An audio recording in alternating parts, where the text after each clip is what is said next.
Salve galera, se liga na Bill, tá na área, Paulada tá na área, pra fazer correção da provinha da Unesp de Biologia, da primeira fase, é lógico, do primeiro dia de provas, do dia 30 de janeiro, provinha da galera que ia concorrer aos cursos de biológicas, a moçada biológicas vinculadas à saúde também. Portanto, Paulada vai fazer a correção rapidamente das questões que estavam relacionadas aos fatores de biologia. Portanto, vamos socar a bota? Galerinha, então vamos lá? Então é o seguinte, ó, eu vou apresentar aqui a minha tela para todos vocês, né? E a partir de então, nós podemos começar aqui a nossa brincadeira. Eita, que beleza, moçada! Portanto, neste momento, vocês estão vendo aí a tela bonita, correção primeira fase Unesp 2021, prova aplicada no dia 30 de janeiro. Eita, que beleza! Unesp, Universidade Estadual Paulista, Júlio de Mesquita, que carinho, sem dúvida alguma, por essa universidade. Vivi coisas maravilhosas nesta Unesp Botucatu. Olha lá, galerinha, Prof. Paulada, o meu Instagram, caso você queira acompanhar muita coisa interessante, algumas diquinhas, algumas coisas engraçadas para te dar um dia feliz, corre lá. Obviamente, comece aí a seguir o Paulada também no Instagram. Show de bola? Vamos nessa? Galerinha, ó, provinha chuchu, tá? Questõezinhas interessantes para que nós possamos listar aí juntamente com vocês. Portanto, agora neste momento nós começaremos a nossa história. Beleza? Então vamos lá. Primeira questãozinha de biologia, uma questãozinha relacionada estou falando da versão número 1 de prova, né? Pelo menos é o que estava escrito lá na prova em que eu consegui obter essas questões. Questãozinha número 61, moçada, olha lá. Neste momento, então, nós podemos começar aqui a nossa brincadeira. Olha lá, uma comunidade de equatorianos com nanismo apresenta a rara síndrome de Laron, beleza? Também observada em populações judias do Mediterrâneo. Pessoas com essa síndrome carregam uma mutação no gene que determina a produção de uma proteína que compõe o receptor do hormônio de crescimento GH. Moçada, somatotrofina. O hormônio circula no sangue da pessoa, mas o organismo não reage a ele, o que impede o desenvolvimento pleno de seus corpos. Vem cá, você entendeu bem? O hormônio ele é produzido, ele está sendo produzido, ele circula no sangue, mas o organismo não reage a ele, ou seja, algum fator relacionado com alguma deficiência associado a receptor celular, beleza? Olha lá, moçada, o cara diz para nós o seguinte: a mutação responsável pela síndrome compromete, item A, o equilíbrio do pH do meio intracelular, provocando a desnaturação das proteínas do receptor do hormônio. Não, moçada, ele está falando sobre um fator de ação gênica, né? Então não está falando, está associado a processo de desnaturação, alteração. Não, ele falou de mutação, alteração na sequência de bases nitrogenadas. Portanto, vamos lá. Item B. Formação de vesículas de secreção no complexo golgiense que contém as proteínas do receptor do hormônio. Moçada, formação de vesículas. Tudo bem, suponhamos que seja desta forma, que não é, mas enfim. Bicho, ele está falando, moçada, que a mutação então estimulou a produção e secreção dessas proteínas? Não, aí obviamente que o hormônio teria uma maior identificação e não uma dificuldade de ser identificado, que vincula-se à síndrome. Portanto, letra B está fora. Item C. A polimerização adequada dos aminoácidos das proteínas do receptor do hormônio, realizado pelos ribossomos. Galera, isso que ele está dizendo até é realmente uma verdade. A mutação, quando ela acontece, ela não impede que ocorra a polimerização, a junção dos aminoácidos, ou seja, o processo de tradução. Mas não é isso que ele perguntou. O que ele perguntou para nós, moçada, é o seguinte: ele comentou, deixa eu só desligar aqui, moçada, o meu...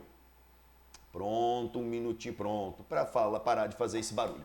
O que ele perguntou é relacionado à mutação responsável pela síndrome. Por que a mutação permite a manifestação da síndrome? Agora vamos lá, então item C, por mais que o que ele está falando não é incoerente, mas não responde o que foi perguntado. Item D de dado, diz assim, moçada, olha lá. Transcrição, né, do RNA mensageiro responsável pela informação da produção das proteínas do receptor do hormônio. Peraí, a mutação, ela compromete a transcrição? Não, bicho, ela não compromete a transcrição. Ela permite o DNA mutante, ele simplesmente mudou a sequência de base, mas ele não vai impedir, comprometer a transcrição. O RNA mensageiro vai ser produzido, mas não vai ser o mesmo, né? Da forma como não compromete a polimerização, não compromete a formação de vesículas, bicho, não compromete, consequentemente, o equilíbrio, todos os itens D, C, bola e A não podem ser. Agora, leiam comigo o item E. A conformação estrutural das proteínas do receptor. Opa! Então a mutação mudou a estrutura do receptor. Por esse motivo não está reconhecendo mais, bicho. Se ligou? Do hormônio presente na membrana plasmática. Ó, chuchuzinho, moçada. Uma questão bonitinha de citogenética. Ficamos, portanto, a primeira questão, a alternativa, letra E de E, que legal. Biologia, neste caso, celular. Valeu, moçada, coisa linda. Vamos para a próxima? Cara, tem um mosquitinho aqui, moçada, vocês têm que se ligar comigo, que eu tenho uma arma, não sei nem se eu podia fazer esse merchan que eu tô fazendo aqui, mas enfim, essa arminha ela é muito boa para os mosquitinhos, ó. Vocês estão observando que eu vou arrebentando todo mundo que eu vou passando aqui, ó? Ê, que gostoso, moçada, vamos lá. Paulada, para de matar mosquito e vamos socar a bota. Questãozinha número 62. Ai, mas é química. É, química. Mas dá para você responder pensando e entendendo biologicamente. Vem comigo, olha lá. Os seres vivos contribuem para a ciclagem do carbono na natureza por meio da oxidação ou redução. Oxidar significa perder elétrons, reduzir significa receber elétrons. Legal? Ótimo. Desse elemento químico presente em moléculas orgânicas ou inorgânicas. As equações das reações químicas a seguir remetem a processos biológicos que convertem compostos de carbono. Moçada, ele te deu a equação de respiração celular, que está associado plenamente ao primeiro fator, né? Rapidamente, deixa eu só organizar aqui um negocinho. Legal. Então tá lá. Primeira reação aqui mostrando uma reação de fotossíntese. Segunda reação, desculpe, moçada, reação de respiração celular aeróbica, o primeiro aqui. Segundo, uma fotossíntese, uma fermentação. E aqui ele está mostrando a oxidação do etanol, né? Paulada produzindo metanol e água. Isso, show de bola. Galerinha, agora vamos lá. Olha o que ele perguntou para nós. Nas reações químicas, o carbono é reduzido com menor transferência de elétrons na... Moçada, primeira equação, você está observando oxidação. Então, nós já vamos podar a primeira equação, tá? A segunda equação é um mecanismo de redução. Beleza, mas peraí que a gente já comenta. A terceira equação também estamos observando um mecanismo de redução. Agora, a quarta reação é oxidação, né? Olha, reagindo com oxigênio. Então, a primeira equação e a última, elas já foram para o saco, elas não foram consideradas e, portanto, você já vai descartar. Galera, sobraram duas possibilidades para nós. Quais foram? O mecanismo de fotossíntese e o mecanismo de fermentação alcoólica, que são os dois mecanismos que aqui estão sobrando, que podem vincular-se ao fator de redução. Agora, ele pede para nós, o carbono é reduzido com menor transferência de elétrons. Bicho, o que ele quer dizer com isso? Você não precisava ser o doutor mestre dos magos de respiração celular ou de fotossíntese ou fermentação para entender. Você tem que entender o seguinte, galera. Quando ele fala menor transferência de elétron, ele está dizendo que menos elétrons foram transferidos, portanto, menor energia desprendida, menor produção energética. Ah, Paulada, que da hora! Agora, comparando as duas equações que sobraram, qual delas tem maior produção energética? Obviamente que é o da fotossíntese. Moçada, observe esse componente orgânico que foi formado, glicose, bicho, a principal moeda energética. Agora olha aqui, ó, você produziu um componente energético, mas que não tem o mesmo potencial que a glicose. Portanto, em qual destas duas reações nós tivemos menos ou menor transferência de elétrons? Ah, moçada, obviamente, na questãozinha 62, nós estamos falando de, consequentemente, o que nós denominamos como fermentação alcoólica.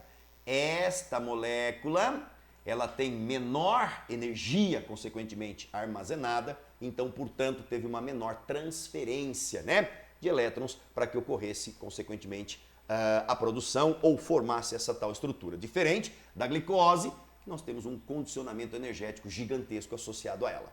Eita, moçada, claro que esta seria uma resposta biológica. O pessoal da química talvez trabalharia com os NOx das histórias, oxidação, redução, mas isso, claro que o pessoal da química pode comentar com vocês. Belezinha? 62, portanto, definida. Galera, chegamos na questão 63. Vamos lá? Em laboratório, cobaias adoeceram após serem inoculadas com o vírus influenza. Vírus influenza. Moçadinha, a recuperação de uma cobaia será mais rápida caso ela receba uma injeção de item A. Então, peraí. Primeiro fator que você tem que entender comigo é o seguinte, eu dou uma beiçada na água aqui, peraí. Primeiro fator que você tem que entender comigo aqui é o seguinte, galera, como é que a gente faz, qual é a forma mais rápida para que você consiga recuperar ou ter uma plenitude na recuperação desta cobaia que foi contaminado por esse influenza? É um vírus, né? Bom, vamos analisar as condições. Item A. Antibióticos produzidos por fungos em meio de cultura contendo vírus. Galera, antibiótico não tem eficiência contra vírus. Ah, mas eu fui ao médico um tempo atrás e eu estava com uma virose e ele pediu para que eu tomasse um antibiótico. Lógico. Ele pediu para que você fizesse talvez um tratamento com antibiótico. Não é toda doença que isso se faz. Mas por quê? A virose que você pegou provavelmente promoveu uma queda muito grande no seu sistema imunológico e, portanto, bactérias oportunistas podiam se desenvolver. A utilização do antibiótico inibe que essas bactérias possam manifestar sintomas no seu organismo. Cara, isso é bactéria oportunista, né? Fique esperto. Então, tem nada a ver com antibiótico, moçada. Antibiótico é tratamento de bactéria e não vírus. Fora. Recebeu uma suspensão de vírus inativados por tratamento térmico. Ué, galera, nesta condição, o que poderia ser? O vírus inativado com tratamento térmico, ele desnaturou algumas condições importantes de material genético, estruturas gênicas. Mas vem cá, vai demorar demais para a reação de recuperação acontecer. Por quê? Você está introduzindo algo para ser reconhecido, posteriormente, portanto, será produzido anticorpo, forma-se uma produção inicial baixa, então não vai recuperar. Para que depois, caso tenha uma segunda situação, você tenha uma resposta imunitária alta. Isso é vacina, é a condição de vacina. Ele quer uma recuperação rápida, não dá para ser a vacina, né? Vamos lá, item C. Injeção de plasma sanguíneo extraído de outra cobaia recuperada da doença. Aí sim. Por quê? Bicho, você está fazendo o papel do soro. O que é o soro? Você inocular numa pessoa anticorpos específicos que já vão combater o problema, sendo ele um vírus, sendo ele uma toxina, o veneno de um escorpião, de uma serpente. Então você usa o soro, são anticorpos prontos, chamamos de imunização passiva. Galera, eu tenho certeza, em algumas das nossas tais revisões do passado, nós comentamos sobre essa história com certeza absoluta com todos vocês. Show? Portanto, já de antemão, nós podemos assinalar a alternativa C de São Paulo. Tá ruim, moçada. Pensa como o meu time tá meia boca. Mas vai voltar. Vai demitir o Diniz, parece aí que talvez o time precisa de uma nova condição de jogo. Beleza? Galera, olha lá. Se nós injetarmos concentrado de plaqueta é coagulação do sangue, tem nada a ver com fator de defesa. Então olha lá, vamos promover um inibidor de enzima viral transcriptase reversa. Galera, o influenza não é um retrovírus, né? Então não vai adiantar eu dar um fator de inibidor de transcriptase? Não vai adiantar, então tá fora a alternativa correta, a letra C de São Paulo vai voltar.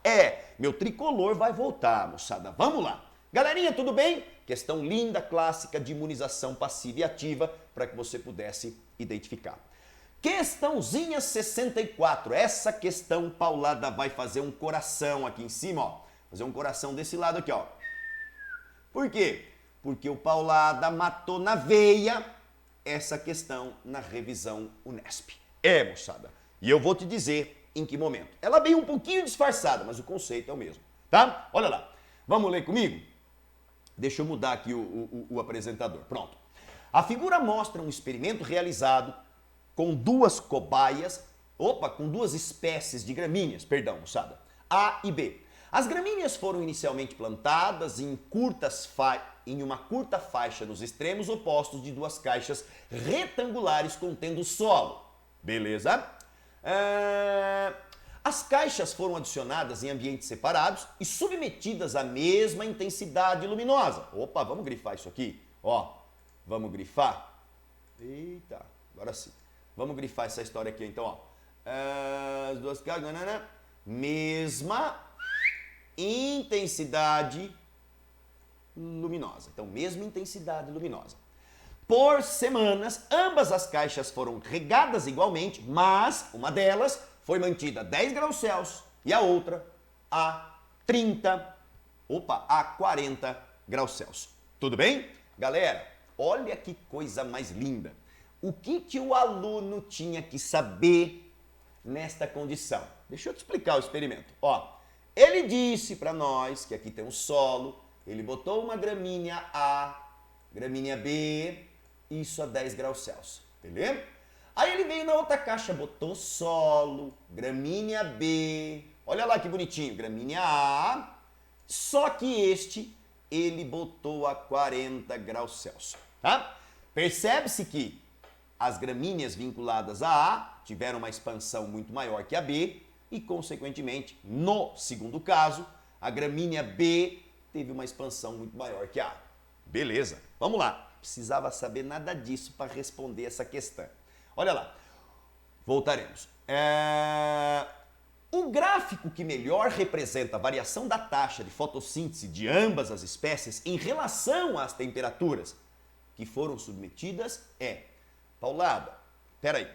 Galera, eu me lembro como se fosse hoje, eu citando para você na nossa revisão o seguinte. Falei para você que a enzima, ela pode ser, logicamente, influenciada, a sua atividade, por alguns fatores. Dentre eles eu citei temperatura, citei pH, volta lá, gráficos grandes, e, consequentemente, concentração de substrato. E eu disse a vocês, moçada, que as enzimas, elas apresentam uma temperatura ótima de funcionamento e, variando para as extremidades, ou seja, maior ou menor de temperatura, as proteínas desnaturam e, portanto, perde eficiência enzimática. O que o aluno deveria saber nessa história é que a média de atividade enzimática para as plantas é de 35 graus Celsius. Ai, Paulada, isso mata muita coisa. Moçada. Portanto, o gráfico ele deve ter um pico de ótimo e desse pico você diminui a atividade enzimática quando expande, obviamente, para os extremos. Portanto, o único gráfico em que, tanto na situação A quanto na B, apresentam esta variação gráfica de atividade enzimática com temperatura é a letra D, moçada. Ou seja, aproximadamente, vamos botar aqui, ó, 30, 35, mais ou menos aqui, né? Então vamos botar aqui, ó, 10, 20, 30, um pouquinho mais, né, moçada? Enfim, mais ou menos aí. O que nós podemos dizer? Essa faixa aqui, ó, vamos pegar mais ou menos, corresponde ao que deveria ter a melhor eficiência enzimática. Então está muito próximo.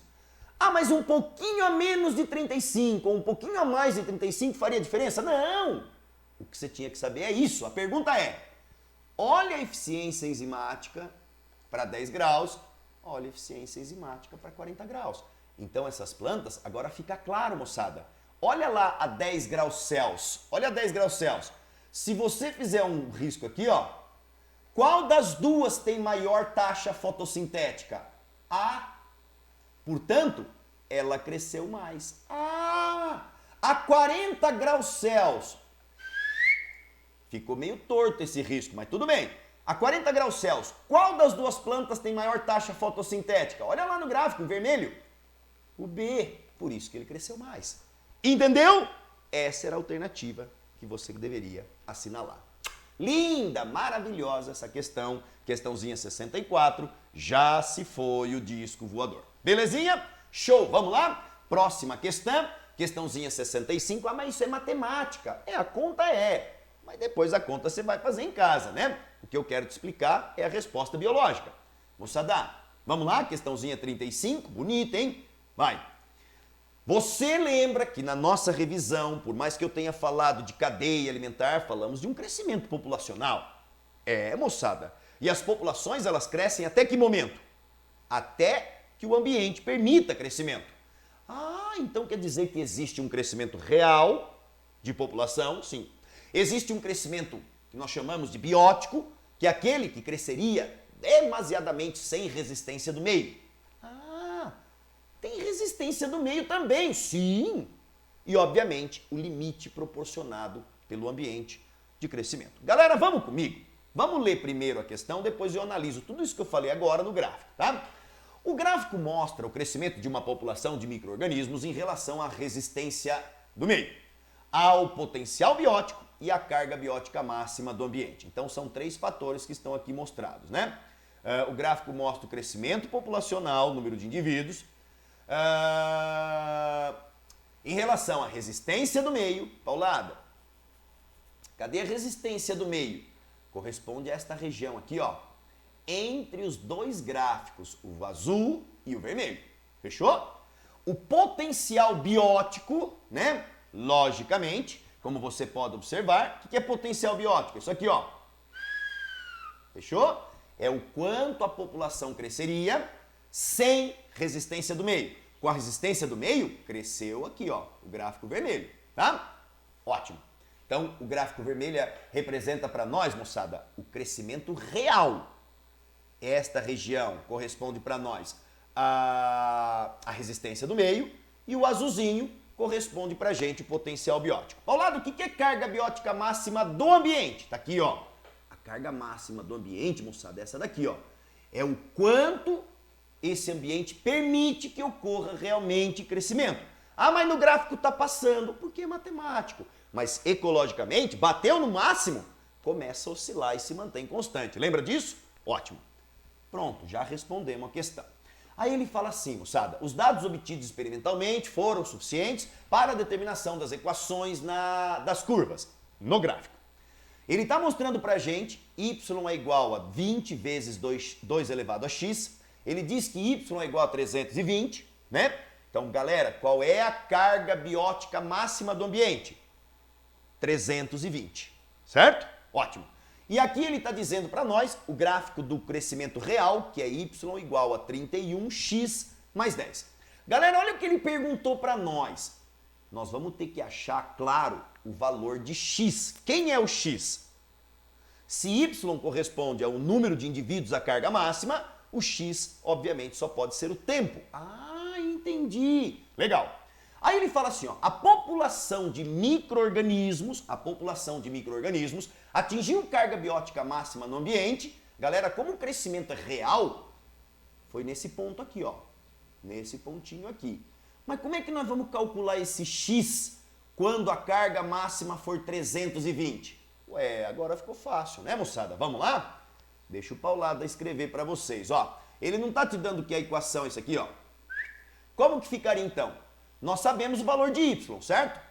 O y não é 320, certo? Que é igual, olha lá, 31, que nós definimos 31x, certo? Mais o que nós chamamos de 10. Galera, se você jogar esse 10 para cá, 320 menos 10 dá 310. Se você passar o 31 dividindo, ficou 310 dividido por 31, o x é igual a quanto? 10 horas. Portanto, essa é a alternativa que todos vocês, lindos e lindas, chuchuzinhos e chuchuzinhos, deveriam assinalar. Beleza? Olha que questão linda. Ecologia com matemática. Legal? Ótimo! Próxima questão, questão 66. Opa, vamos fazer mais um coração aqui, ó. Eu voltei. Credo, que coração horrível que o Paulada fez. Agora deu uma arrumada. Por quê? Porque o Paulada falou disso aqui, exatamente das ervilhas de Mendel, na nossa revisão da Unesp 2021. Moçada, falei para você, era só você ter visto lá o processo, lembrar consequentemente dos fatores da meiose, identificar, obviamente, os números de cromossomos. É uma questão que envolve genética mendeliana associado à estrutura de material genético, cromossomo e tudo mais. Vamos lá? Então ele diz assim para nós, ó. Deixa o Paulada colocar aqui no laser. Olha só. A análise quantitativa dos fenótipos obtidos dos cruzamentos em plantas de ervilhas de cheiro foi crucial para Gregor Johann Mendel pudesse estabelecer a existência de fatores que se segregam de forma independente para compor os gametas.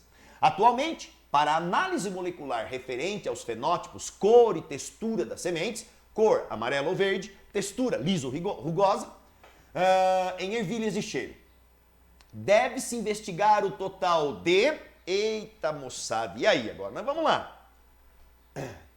Então vamos nós. Ele está falando qual vai ser o número, então, ó, atualmente, para a análise molecular referente aos fenótipos, cor e textura das sementes em ervilhas de cheiro, deve-se investigar um total de... Pronto, deixa eu pegar agora a minha caneta para que a gente possa identificar. Galera, ele colocou como primeiro preenchimento do nosso espaço aqui, um par, 4 pares e 2 pares. E aí? Galera, você lembra sobre segregação independente? Então vamos lá. Você tinha aqui uma célula bonitona, né? E esta célula tinha isso aqui, ó. Um cromossomo, né? E aqui, outro cromossomo. Perfeito? Lembrando que a parte central, que o Paulada está destacando para vocês, corresponde à região de centrômero. Paulada, quantos cromossomos eu tenho aqui? 2. 2 cromossomos, só que não acabou, peraí. E além disso, você tem aqui, ó, um outro par de cromossomos, tá aqui, e aqui um outro parzinho de cromossomos. Beleza? Mais uma vez, região centromérica. Mais uma vez, região centromérica. Estou destacando com ênfase para que você conte comigo. Então, vem cá. Quantos pares são necessários para avaliar? Moçada, supondo, por exemplo, que nós estejamos trabalhando com uma planta, com uma condição heterozigota, você teria aqui, ó, só rapidamente para você lembrar. Estou colocando para vocês os locos gênicos, tá, ó? Então, loco gênico, você teria algo mais ou menos assim. Aqui seria azão, olha lá, azão. E aqui? Também azão. Paulada, por que você está pondo em cima? Porque ficou apertadinho, né? E aqui, moçada, você teria azinho, azinho. Azão, azão, azinho, azinho. Isso. Associado, consequente a esta primeira condição. E lá embaixo, nós teríamos, olha lá, ó. Você está observando aqui os locos, que mais uma vez o Paulada está exaltando para vocês. E nós ficaríamos como? Ó, Bzão, aqui, Bzão, e aqui, moçada, olha lá, lembra ou não? Ficaríamos Bzinho, Bzinho. Paulada, então são 2 pares, portanto, então nós temos 2 pares, certo? Por enquanto, D e E. De cromossomos homólogos. Isso, nós vimos aqui, ó. 1 par, 2 pares, tá? Quantos cromossomos tem aí? 4. Então, vamos lá.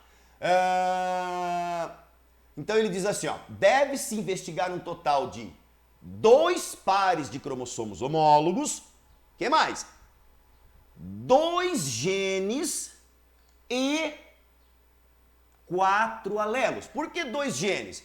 Os genes que estão associados à condição de cor, consequentemente, e aqueles que estão associados com a rugosidade. Então, 2 genes, certo? Mas eles se localizam em número de quanto? 4, né, moçada? Então, ó, 4, obviamente, alelos. Exatamente nesta condição que nós deveríamos, portanto, assinalar.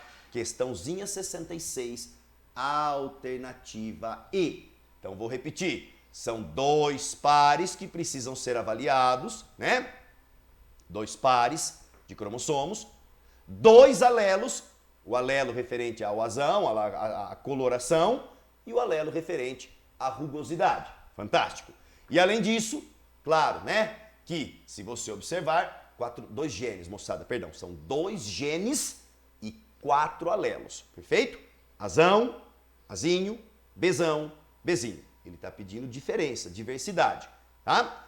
Azão, azinho, bezão, bezinho, são 4 alelos, 2 genes, gene vinculado à cor e rugosidade, e 2 pares de alelos, de cromossomos homólogos. Beleza? Moçada, isso é conceito, cara. Conceito básico de genética para que vocês possam identificar juntamente com o Paulada. Fechou? Então ficamos com a questãozinha 66, letra E de E, que legal, biologia celular, mais uma vez. Galera, ficou claro, né? São 2 pares, nós temos que avaliar. Então, primeiro par, segundo par. São 2 genes, cor e superfície, né? E 4 alelos. Azão, azinho, bezão, bezinho. Fechou. Pronto. Eita, Paulada, quanto conceito, né? Questão 66, bonita, mas difícil, viu, moçada? Envolvia, segundo a lei de Mendel, como nós comentamos, mais a identificação e estrutura de cromossomo. Fechou. Vamos lá. Galerinha, vamos nós. Estou eu aqui agora para que nós possamos identificar o seguinte. Questão número 67 diz assim: para mimetizar um tecido e obter uma estrutura para enxertos em humanos, né? Deixa eu mudar aqui o meu laser, pronto. Um grupo de pesquisadores utilizou a espongina composta por colágeno e a biosílica das espículas provenientes de um invertebrado. A associação da parte orgânica com a parte inorgânica resultou em um compósito com propriedade muito similar ou muito similares às do tecido humano. Galera, eu vou dizer para você exatamente o que foi essa história aí. É um projeto que foi financiado pela FAPESP, como está sendo mesmo dito aí, ó, a agência FAPESP. 2 pesquisadoras que coordenaram, obviamente, o grupo que realizou isso aí, que é a Ana Cláudia Reno, né, e a Renata Neves, foram as 2 coordenadoras. E eles utilizaram o laboratório, moçada, de biomateriais e engenharia de tecidos. São os laboratórios dessas 2 da Unifesp, obviamente da Universidade Federal de São Paulo, né? Exatamente, moçada. E o que eles conseguiram? Eles obtiveram, através dessa condição, uma situação muito interessante. Pessoas que acabam sendo queimadas, é possível que seja reconstituída algumas estruturas associadas à pele, principalmente pelo fator colágeno, mas também, como o próprio está dizendo, moçada, as biosílicas estão relacionadas a fatores de sustentação, perfeito? Isto, sustentação, obviamente, associada à estrutura óssea da pesquisa citada a vocês. Então, o que eu quero que você entenda? Paulada, daria para eu responder essa questão sem saber da pesquisa? Sim. Primeiro que você tinha que lembrar que quando a gente fala de espícula, de qual invertebrado nós estamos trabalhando? Porífero, ponto final. Então você já excluiria a letra B de bola, né? Então vamos só representar aqui para você. O seguinte, então só para concluir, o filo a que pertence o invertebrado mencionado e um órgão humano que poderá receber o enxerto são, galera, o filo do invertebrado é o dos poríferos, então porífera somente letra A e letra C. A letra C, ela traz como fator disco intervertebral. Galera, mas as espículas, independentemente de qual sejam elas, no caso a espongina, por exemplo, ela não tem função, consequentemente, de promover amortecimento, né? Pelo contrário, a função dela é sustentação, da mesma forma que estabelece a estrutura óssea, o osso, e claro, associado no caso do humano ao movimento, mas nós principalmente também associado a fatores de sustentação do seu corpo, da estrutura corporal. Então, dentre as alternativas, nós ficaríamos nessa 67 com a estrutura óssea, o fêmur, que é um osso bem longo e que é utilizado como enxerto, portanto, para reposição desse tipo de tecido ósseo, quando danificado, quando fraturado, obviamente. Paulado, então por esse motivo, nós ficaríamos exatamente com a letra A de amor, apaixonado, amante. Portanto, porífera, por quê? Porque falou que é espícula. Espícula só pode ter em porífero. Por que o fêmur? Porque a espícula, possivelmente pensando, está associada a fator de sustentação, como se fosse o esqueleto, o endoesqueleto ali no caso, né? Mergulhado ali na mesogleia, na parede interna do corpo, realizando sustentação. Então, por esse motivo, fêmur, tá? Associado à estrutura esquelética, óssea, ali no caso, no fêmur. Joia, moçada, 67, linda, bonitinha a questão. Peculiar, né? Perguntar de espícula de porífero. Puxa, bem específica, né? Vamos lá! Questãozinha 68 diz mais ou menos assim. Leia os versos da canção Tenho Sede. Deixa eu mudar aqui pro apontador laser. Tenho Sede, composta por Anastácia e Dominguinhos. Então vamos lá. Deixa eu dar uma beiçada na água aqui, moçada. Olha que belezinha, né? Traga-me um copo d'água, tenho sede, e essa sede pode me matar. Minha garganta pede um pouco d'água, e os meus olhos pedem o teu olhar. Lindo!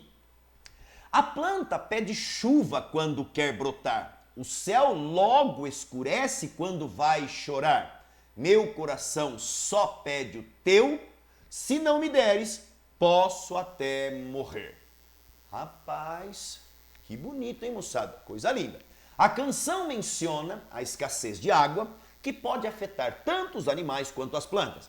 Um hormônio humano e um hormônio vegetal que atua para a economia de água nesses organismos e uma figura de linguagem que aparece nos versos são, respectivamente, Paulada. Agora você vai ter que lembrar a figura de linguagem. Deixa comigo, bicho.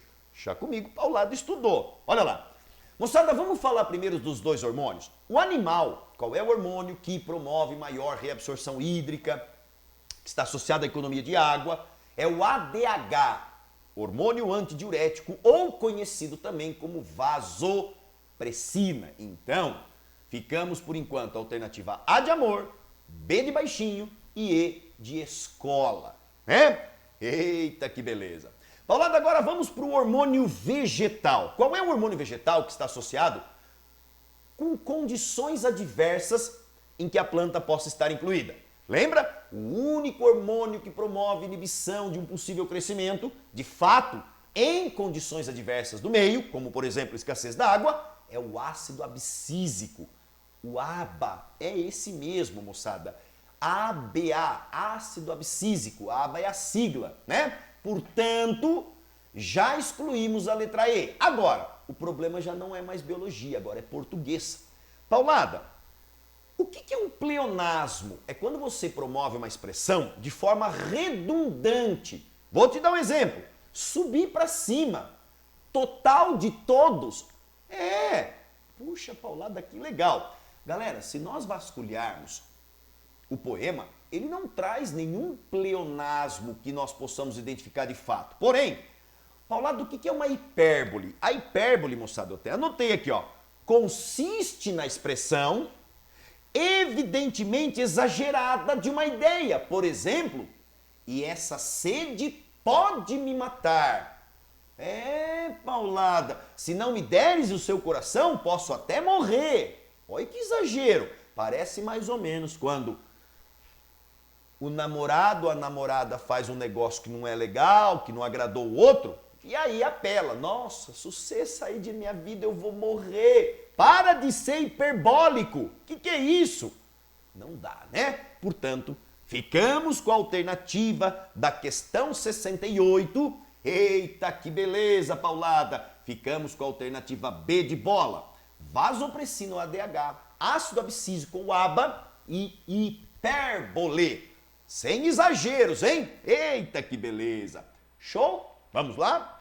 prossigamos. Só um detalhe, tiroxina é um hormônio produzido pela tireoide, que está relacionado à regulação de metabolismo, e giberelina é um hormônio que é o ácido giberélico, né? Conhecido também como GA, ou os tipos de GAs que existem, né? Ácidos giberélicos, e giberelinas, está associado com o crescimento da planta. Ah, é? Tanto quanto a auxina, tanto quanto a auxina promove alongamento celular, crescimento da célula.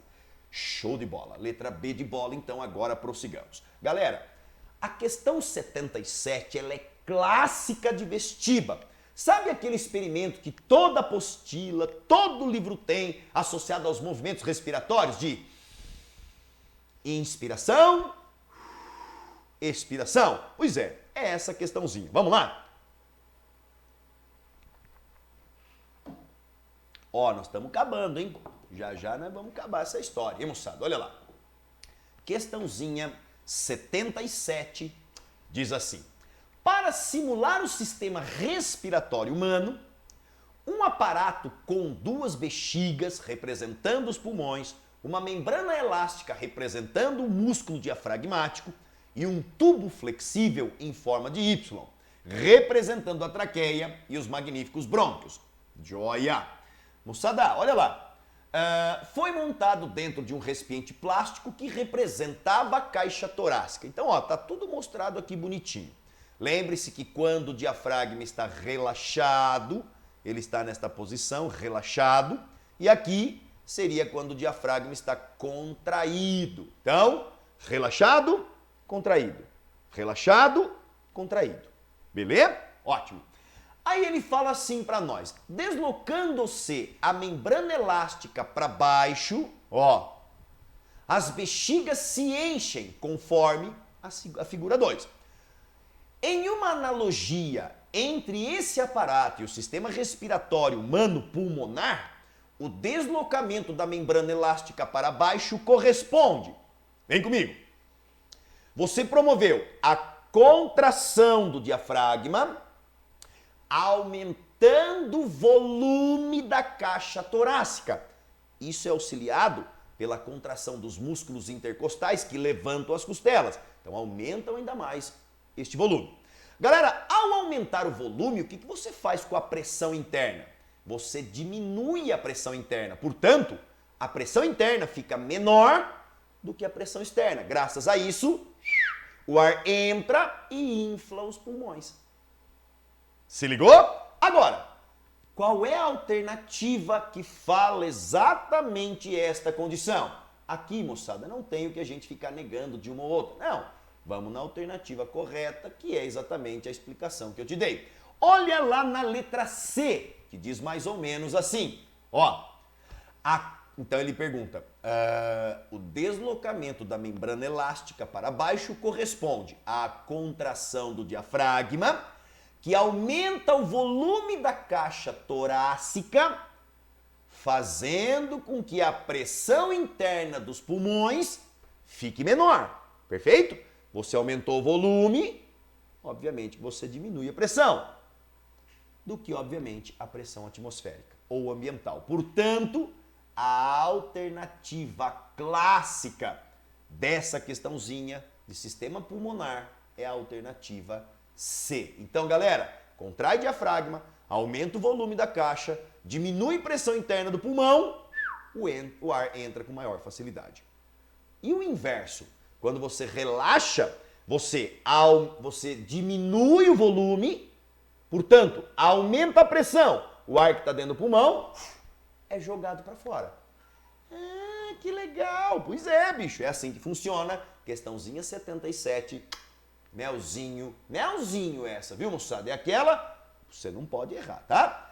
E a última questão, ela diz mais ou menos assim. Vamos lá? Linda essa questão também. Moçadinha, olha lá comigo. Os sistemas de grupos sanguíneos foram descobertos no início do século XX, tá? Além dos mais conhecidos, sistema BO e o RH, também existe o sistema MN, definido a partir da identificação dos antígenos M e N na superfície das hemácias humanas e condicionados por 2 alelos de um gene. Beleza. As tabelas mostram os fenótipos e genótipos relacionados a cada sistema. Galera, o cara que é sangue A no sistema BO, ele vai ser Iazão, Iazão ou Iazão, Izinho. O B, IBzão, IBzão ou IBzão, Izinho. E assim por diante. O RH, o positivo é o Errão, Errão ou Errão, Errinho. E o negativo é Errinho, Errinho. E o MN segue o padrão. MMão, MN, NN. Pronto. Aí ele fala assim, ó, considere um casal que possui os alelos marcados a seguir. Galera, vamos lá?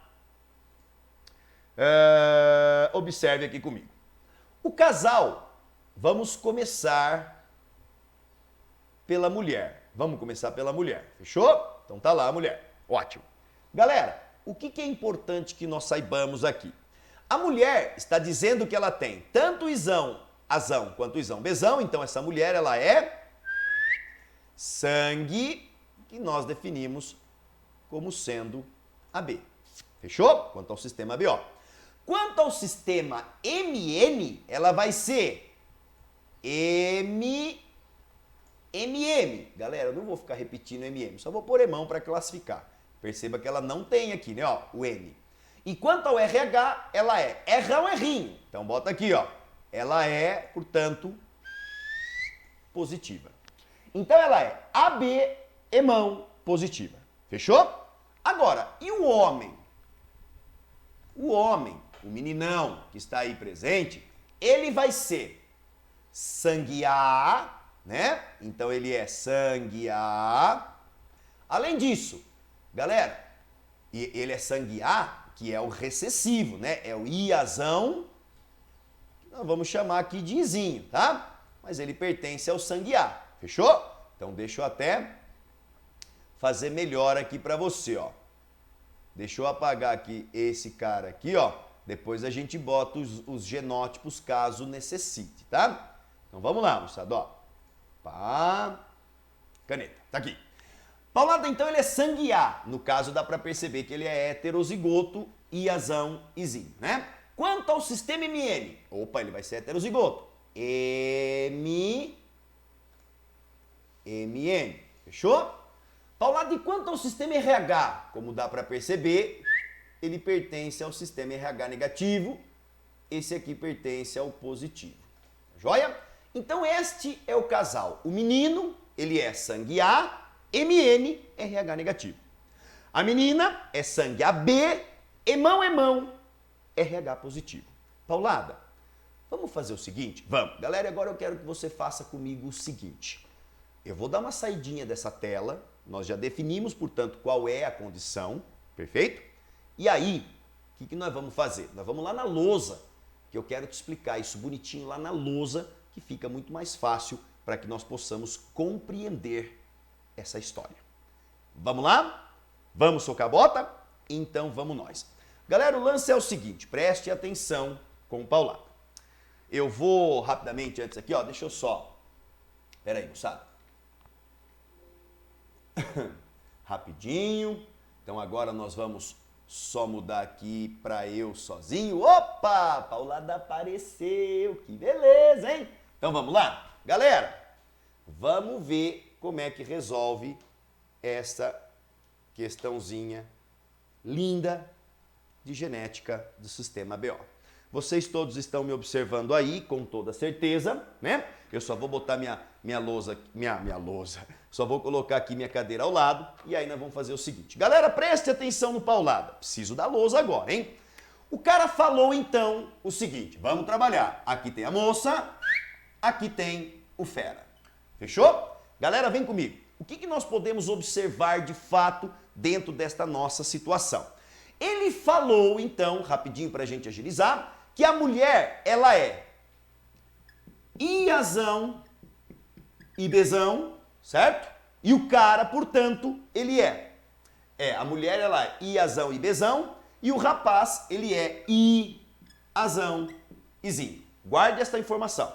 Agora é o seguinte, ele falou que quanto ao sistema MN, A moça, a mulher, ela é emão, emão. Fechou? Enquanto o meninão, ele vai ser emão, enão.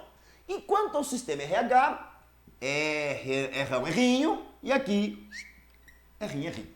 Fechou? Esta é a condição. Galera, agora vamos lá rapidamente. Vamos fazer o seguinte, nós vamos estabelecer o cruzamento separadamente para cada um deles. Vamos nessa? Então olha só, ó.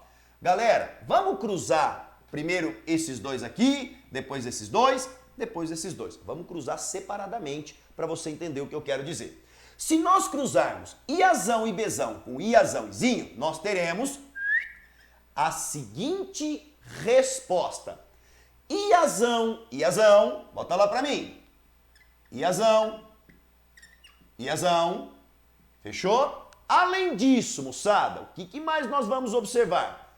Você tem Iazão, Izinho, bota uma vírgula.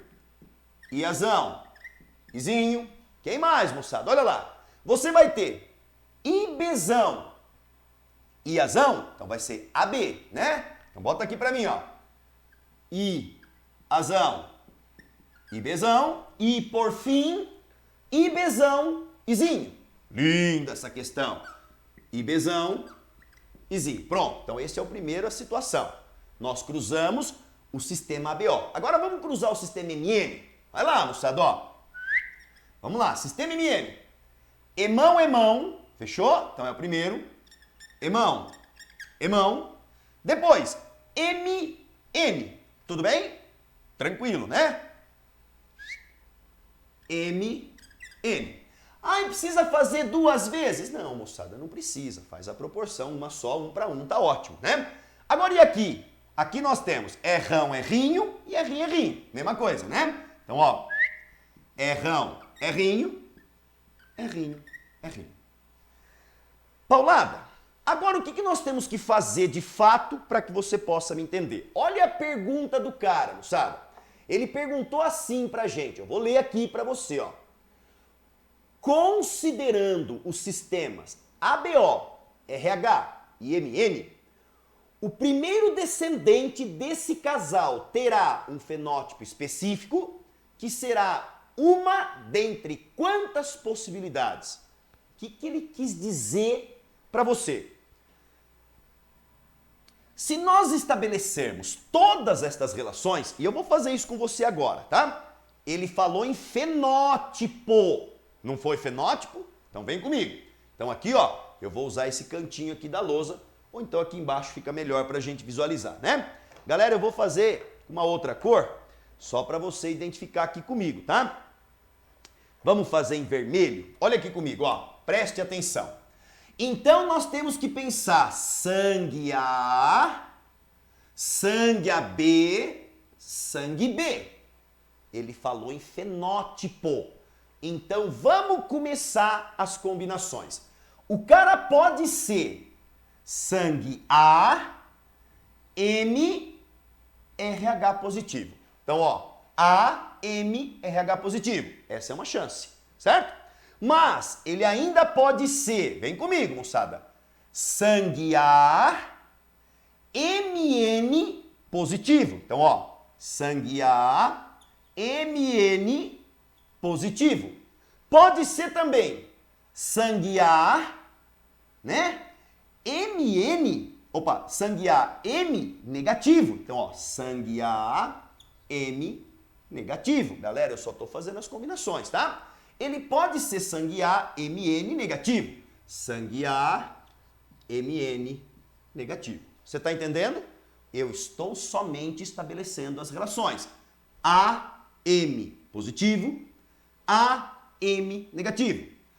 A, MN positivo, A, MN negativo. Essas são as 4 possibilidades iniciais quando nós falamos especificamente relacionado ao que nós definimos como sendo, moçada, a situação inicial do sistema BO. Agora vamos para a segunda combinação. Então com sangue A nós já vimos, tá? Com sangue B, desculpe, AB, o cara pode ser AB, M positivo, AB, M positivo. Ele pode ser AB, M negativo, ó, AB, M negativo. Olha lá, moçada, ele pode ser AB, MN positivo. Então, ó, AB, MN positivo, ou então AB, MN negativo. AB, MN negativo. Paulada, mais 4 possibilidades. Isso, galera, vai se ligando.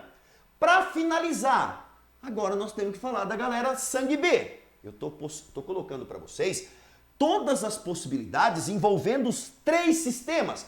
Muito mais fácil assim fazer separado. Agora vem comigo.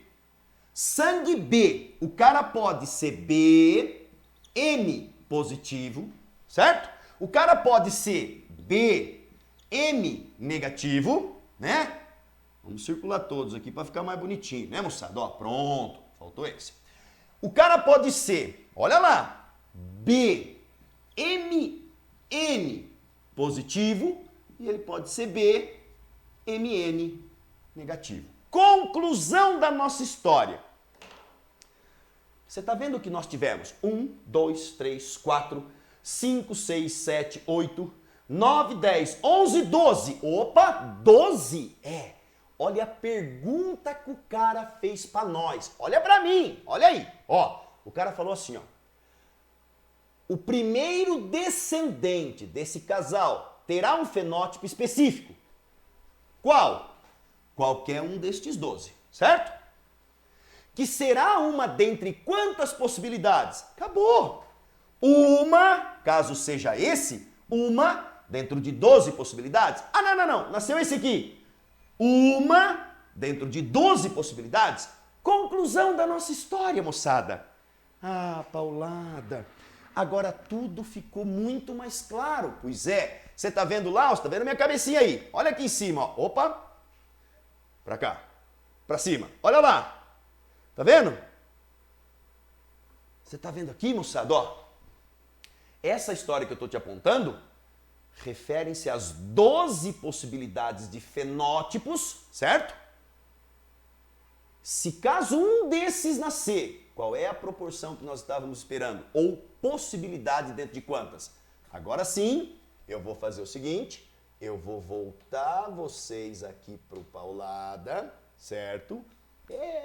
Que beleza, olha lá, tá dando pra ver ainda, né? E aí, moçada, rapidinho, eu vou voltar nessa condição aqui. Pode ser ou não? Pera lá.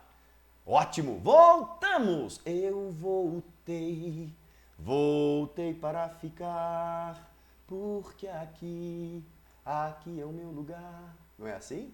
Que beleza, hein, moçada? Tá vendo aí ou não? Pronto, deixa eu colocar aqui, ó. Então, a resposta da nossa questão 83 seria uma dentro de 12 possibilidades. Alternativa C, C de acabou, C de não tem mais questão, C de nós estamos felizes. Moçada, esta foi a sua provinha da Unesp. Ó, questãozinha aqui pauleira, hein, bicho? Você tinha que fazer cada um dos fatores cruzados independentemente, depois pensar em todas as possibilidades. Fechou? Esta foi a Unesp, primeira fase, do dia 30, pessoal que concorreu aos cursos de biológicas. Moçada, um beijo no seu coração. Até a próxima. Aguardem a próxima correção do dia 31. Em breve estará aqui no nosso canal. Valeu, galera. Fala tchau pro Paulada. Valeu.